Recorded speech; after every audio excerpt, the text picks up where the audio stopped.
नमस्कार, आप देख रहे हैं इंडिया और मैं बबीता सिंह गौर। होली को लेकर बहुत लोगों में भ्रम है कि इस बार होलिका दहन और होली कब मनाई जाएगी। तो उस भ्रम को दूर करने के लिए हम अपने साथ धर्मगुरु आशीष शास्त्री जी को लेके आए हैं, जो हमें बताएंगे, तमाम जानकारियां देंगे और आप सबको भी तमाम जानकारियों से अवगत कराएंगे। वैसे तो प्रतिवर्ष फाल्गुन माह की पूर्णिमा को होलिका दहन किया जाता है। इसके बाद भी अगले दिन यानी प्रतिपदा को रंगोत्सव और होली मिलन होता है, लेकिन इस साल 6 और 7 मार्च को 2 दिन पूर्णिमा पड़ रही है। ऐसे में होलिका दहन कब होगी और इसे लेकर जो संशय बना हुआ है, इस संशय को दूर करने के लिए हमारे साथ मौजूद हैं धर्मगुरु आशीष शास्त्री जी, और हम इनसे जानेंगे कि होलिका दहन का शुभ मुहूर्त क्या है और रंगोत्सव का पर्व कब मनाया जाएगा। पूर्णिमा 2 दिन है, ऐसे में किस तारीख को होलिका दहन होगी, आचार्य जी बताइए। नमस्कारम, बहुत बहुत धन्यवाद। इंडिया चैनल के माध्यम से सभी दर्शकों को होली की अनंत शुभकामनाएं। देखिए, होली में विशेष करके महत्व होता है। फागुन मास शुक्ल पक्ष पूर्णिमा के दिन ये पावन त्योहार मनाया जाता है। इस बार ये पूर्णिमा तिथि 6 मार्च को शाम को 6:10 से पूर्णिमा लग जाएगी। इसी पूर्णिमा के अंतर्गत ही होलिका दहन होती है। तो होलिका दहन का इस बार मुहूर्त रहेगा रात्रि में 12:35 से 1:47 पे ये होलिका दहन का मुहूर्त रहेगा। उसके बाद में 7 मार्च को प्रातःकाल रंग उत्सव और रंग खेलना होली पर्व मनाया जाएगा जी। तो होली पर्व जो है होलिका दहन के बाद मनाया जाएगा। तो इसका संशय क्या, मतलब 6 और 7 का क्या मतलब पड़ रहा है? बिल्कुल, आपने अच्छा प्रश्न किया। 7 मार्च को भी शाम तक पूर्णिमा रहेगी जी, लेकिन इस वजह से पूर्णिमा को लोग कहते हैं उदया तिथि मान्य होती है। लेकिन हमारा कहने का मतलब, और शास्त्रों का जो कि पंचांग में महावीर पंचांग बनारस का जो प्रसिद्ध पंचांग में, उसमें साफ स्पष्टीकरण किया है कि होलिका का दहन वो 7 मार्च को होली उत्सव खेली जाएगी और 6 मार्च को रात्रि में लगेगी। मंगलवार, कुछ लोग कहते हैं कि मंगलवार पड़ रहा है, इस प्रकार से होली में निषेध हो जाता है, भद्रा है, तो उसमें नहीं होना चाहिए। तो ये भ्रम की स्थिति, इस बार होली पर्व क्या 2 दिन मनाया जाएगा?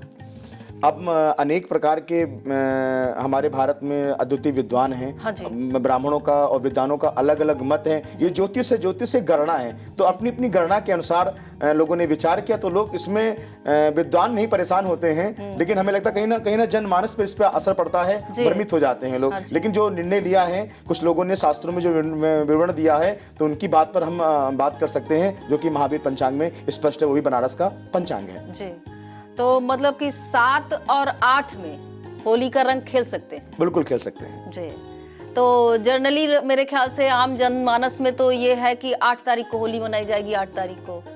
अब हम तो अपने मुखारविंद से नहीं कह सकते हैं, हाँ, लेकिन हम पंचांग की बात करेंगे शास्त्र में। अब उसको कभी भी आप मना लें, कभी कर लें, अनेक अनेक मत हैं, लेकिन जो महावीर पंचांग में दिया हुआ है, जो और यहाँ ब्राह्मणों से मत है और धर्माचार्यों से मत है, जो नैमिष के विद्वान लोग, उनसे भी हमने डिस्कस किया, जो बात की, उनका सबका मत है अपना कि 6 को रात्रि में होलिका में दहन होगा और 7 को रंग उत्सव मनाया जाएगा। तो होलिका दहन से पहले बहुत से लोगों को विधि पता होगी और बहुत से को नहीं पता होगी। जी जी। तो आप क्योंकि धर्मगुरु हैं और तमाम जानकारियां आपको होती हैं, तो आपके मुख से सुनकर भी लोगों को स्पष्ट होगा। तो आचार्य जी बताने की हमको बहुत बड़ा अच्छा भी लगेगा कि पूजन विधि और पूजा में सामग्री क्या क्या इस्तेमाल होती है। बहुत साधारण सी सामग्री इसमें है। हाँ जी। वो सब आपके घर में मिल जाएगी। लौंग होंगी और कपूर घर में होगा। हाँ, अमीर गुलाल होगा।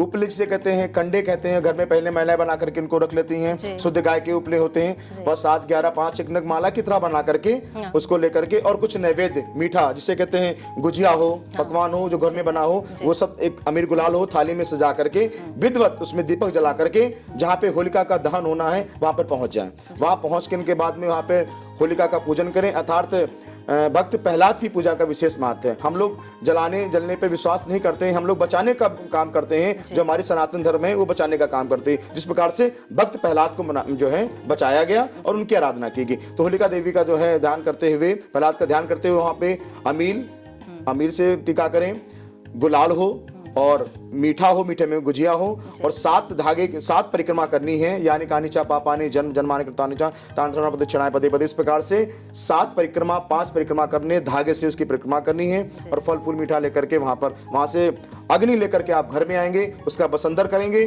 टीका करेंगे और बड़े बूढ़े जो आपस में गले मिलकर के मंगल तिलक करेंगे, आशीर्वाद लेंगे।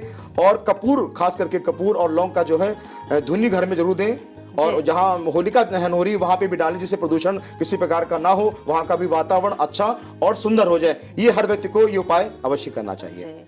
तो लौंग और कपूर इसका जरूर इस्तेमाल करें होलिका दहन में, क्योंकि आचार्य जी का मानना है कि आज घर में प्रदूषित वातावरण शुद्ध होगा।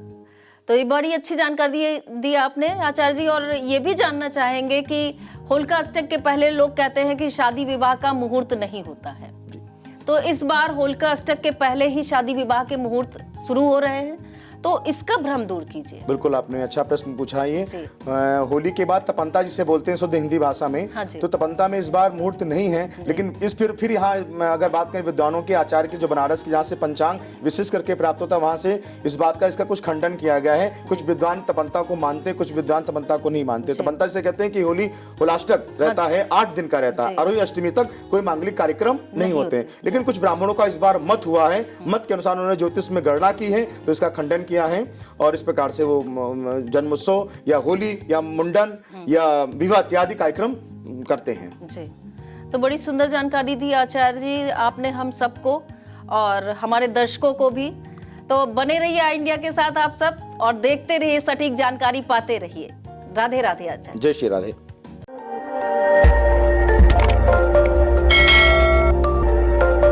खबर आपकी, नजर हमारी, देखते रहिए आई इंडिया।